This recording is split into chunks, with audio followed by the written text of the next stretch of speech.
estado pensando en los últimos días cuando las palabras del Señor se nos olvidan, cuando de repente por situaciones que tenemos que atravesar, sean conflictos en el hogar, situaciones de salud, inclusive finanzas. Es más, cuando prendemos el televisor y encontramos noticias que nos desalientan, tendemos a olvidar las fieles promesas de Dios. Y eso no solamente nos ocurre a nosotros, también le ocurrió a la iglesia primitiva, le ocurrió inclusive a los discípulos, a los más cercanos de Jesús.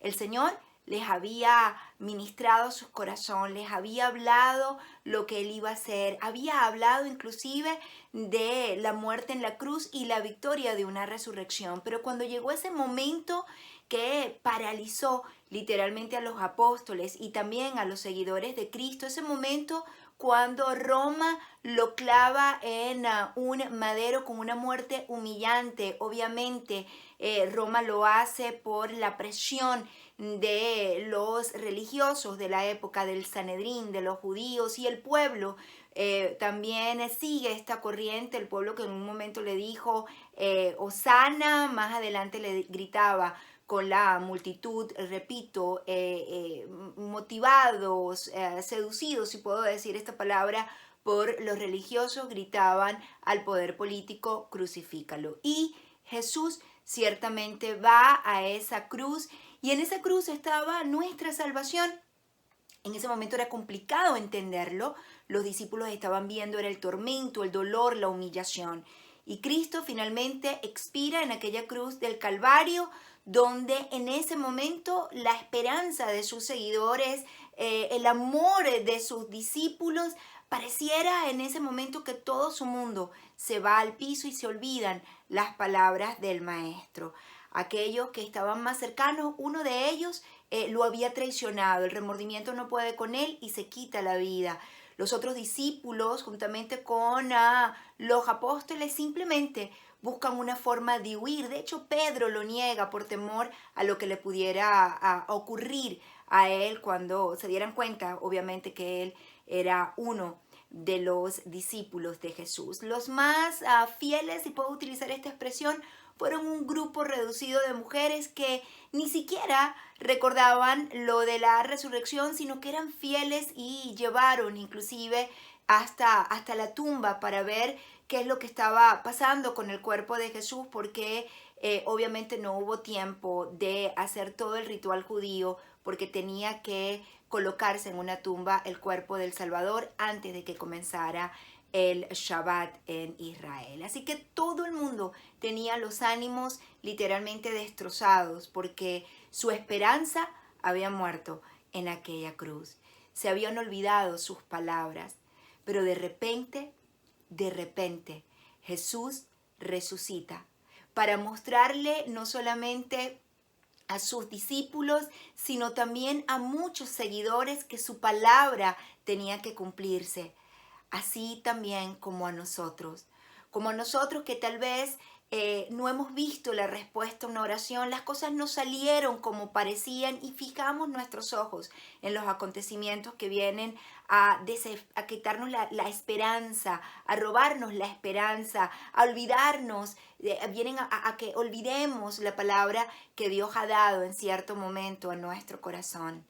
Soy de las que cree que cada historia de la Biblia no está escrita tan solo para que tengamos una información intelectual, sino para que apliquemos eso que estamos leyendo a nuestras propias vidas.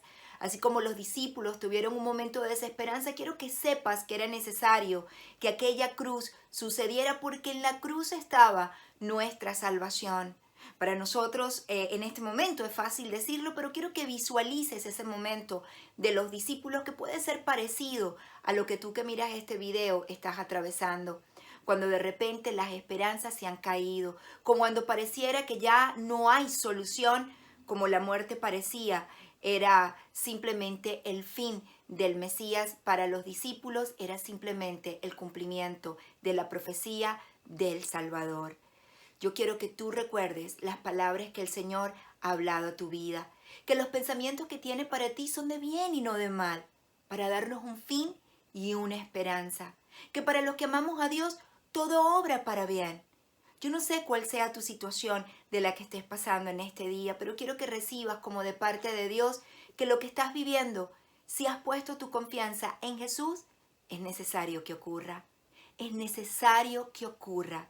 Y el Señor dice que Él hace hermosas todas las cosas a su tiempo, como hizo hermosa también la resurrección luego de la muerte en la cruz del Calvario. Mi querido amigo, tal vez tú que me estás mirando en este video no entiendes mucho mis palabras y yo quiero que tú sepas que es necesario que tengas al autor de la vida viviendo en tu corazón. No te estoy presentando una nueva religión, te estoy presentando una relación con el Hijo del Dios de maravillas. Jesús no vino a establecer una nueva religión. De hecho, las religiones somos nosotros, los seres humanos, queriendo alcanzar a Dios a través de nuestras obras. Pero Cristo es Dios mismo, alcanzándonos nosotros a través de la obra de la cruz del Calvario. Así que todo comienza teniendo a Jesús en tu corazón, creyendo en tu corazón que Cristo es el Hijo del Dios Altísimo, quien llevó en una cruz, en el madero, nuestros pecados y que resucitó al tercer día para que tú que me estás viendo tengas una vida y vida en abundancia. Y no solamente creerlo en tu corazón, sino confesarlo con tus labios. Hay otros que ya han dado este paso, que como los discípulos han creído en Jesús. Pero repito, los acontecimientos que has tenido que atravesar recientemente han robado la palabra o han hecho que olvides las fieles promesas de Dios que no cambia. En este día yo te invito a que regreses al fundamento, a que regreses a las Escrituras, a que le creas a Dios, al Dios que no cambia, que cumple sus promesas, que creyó en ti y te llamó para salvación y te ha sellado como propiedad de Él con su Espíritu Santo. Recuerda, para los que amamos a Dios, todo obra para bien y el Señor hará hermosa todas las cosas a su tiempo. Si aún no te has suscrito a nuestro canal, yo te invito a que lo hagas. Regálanos tu suscripción, un like o un dislike. También, si tienes el tiempo, ¿por qué no? Danos un comentario de lo que te parece los contenidos que compartimos aquí en este portal a través de esta plataforma de YouTube. Y espero volver a verte en otro video.